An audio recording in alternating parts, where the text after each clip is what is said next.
Good Friday morning, everybody. Chris Allen with your weather podcast for this November 14th. And I'm doing all I can to keep my hands warm, even in the studio. It's like sometimes in this TV studio, we can be in the middle of winter, and it can be, single-digit teens, 20s, and the air conditioner is on. And granted, we've got a lot of lights, high-powered lights that are in the studio to, illuminate the studio for television purposes. We have to reach a certain luminance of light to get the picture out to you. But, man, I'm sitting here just wringing my hands and, waiting on my coffee to get going. And so I can tell you that as you step outside this morning, you're going to be doing the same thing. You're going to be going, and your teeth will be chattering. And, oh, boy, temperatures this morning are cold all across the area. Checking Mesonet sites, 21 is what it says here for Bowling Green, but 19 over in Metcalfe County. Down in Allen County, it's 19 near Scottsville. 18 up there in Taylor County and Campbellsville at the Mesonet site. So, yes, a very frosty morning as temperatures are running again 25 to 30 degrees below average for this time of the year.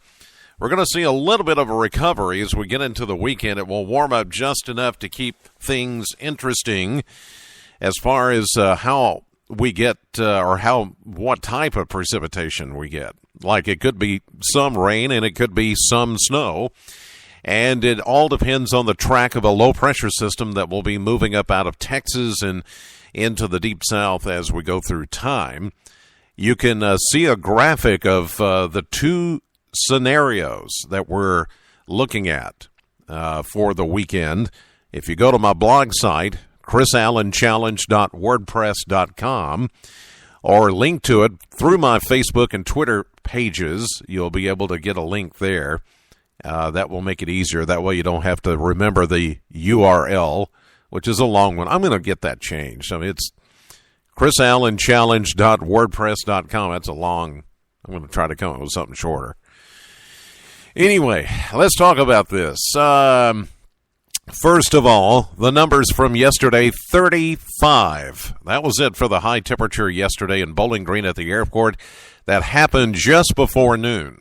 61 is the average high temperature. Folks, that's a 26-degree difference. 26 degrees colder than average. 26 was our low temperature, 38 the average low. That's a 12-degree difference. And a year ago, we had a chilly high of 44 and a low of 23 back in 2013. No precipitation past 24 hours except for a few flurries that flew around last evening. Again, some of you saw some of that. Not a big deal. It's not out there this morning. We're going to see a mostly sunny day, even more so than yesterday, but still continued cold. A high of 37, maybe just a couple of degrees warmer than yesterday, but you won't be able to tell the difference. The winds a little more relaxed than they were yesterday, so that will make things a little easier to take. Mainly clear, very cold again tonight. With a clear sky, a calm wind, we're calling for 19 for an overnight low, not far from where we are right now. So tomorrow morning will feel much like this morning, frosty. Saturday, now much of the day is going to be dry as the first of two systems move in. This first system is weaker. It's going to move in and affect more so the Ohio River area. That's northwest of us, let's say up in southern Illinois, southern Indiana, northwestern Kentucky, with a chance of some light rain tomorrow afternoon, 43. So we're well above freezing, so it would be rain, but it could end as a brief period of light snowflakes, flurries, slushy snow. Saturday night, 32. We're not really concerned about that system. It's the one on Sunday evening into Monday morning that has us a little concerned. And we've got, again, both possible scenarios posted on my blog site where you can see that. So if you're looking at If you call up my blog site right now as I'm talking, and you look at the two graphics, let's start with Scenario 1. Scenario 1 would take the area of low pressure to our south and would move it over, say, about Atlanta, Georgia by Sunday afternoon and evening. With that, it would be mainly rain to start out with a high of 43, but as we get into Sunday night and into early Monday, as the low then tracks up through the central Appalachian Mountains, it would draw down colder air on the back side of that system, and that's when we would see a change over to snow. Now, how much, how long, that's still in question, but we could get an inch or two out of that. It would be mainly kind of a wet, slushy snow, but there could be some travel impacts late Sunday night into early Monday morning if that happens.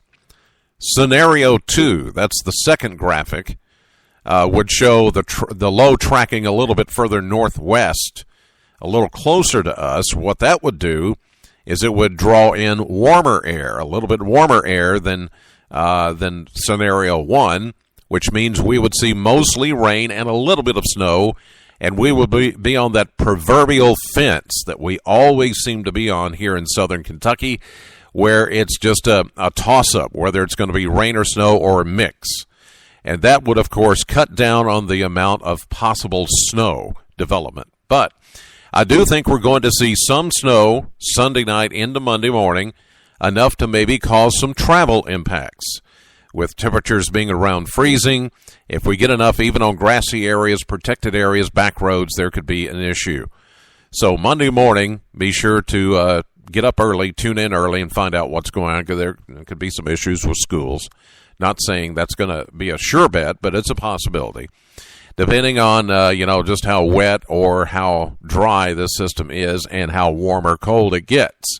So there's your two scenarios. 43 will be the high Sunday, down to 30 Sunday night. Monday, morning flurries, and then clearing, 38, back down to 19 Monday night. So whatever's there will refreeze Monday night into Tuesday morning, and we could be talking about possible impacts there with some icy spots. Just saying, it's a possibility. Tuesday, sunny and a high of only 31, but we do see moderation. Southwesterly winds coming in Wednesday, Thursday. We warm up to 40 on Wednesday and a whopping 50 degrees. It's a heat wave by next Thursday. How about that? Get out your Bermuda shorts and Hawaiian shirts. It is going to be Martha Vandella heat wave. There you go. All right. Again, stay connected all weekend long. We'll keep you up to date. I may do some extra updates and things like that. Christy and Shane and I will all keep you up to date on the latest developments. If things should change, of course, we'll let you know. In the meantime, keep safe, keep warm, know the weather before it knows you. God bless, and thank you as always for listening to the podcast. I'll see you at 5:30 live with AM Kentucky and streaming live to WBKO.com, and the WBKO updates are on the app. Know the weather before it knows you. God bless, and have yourselves a good weekend.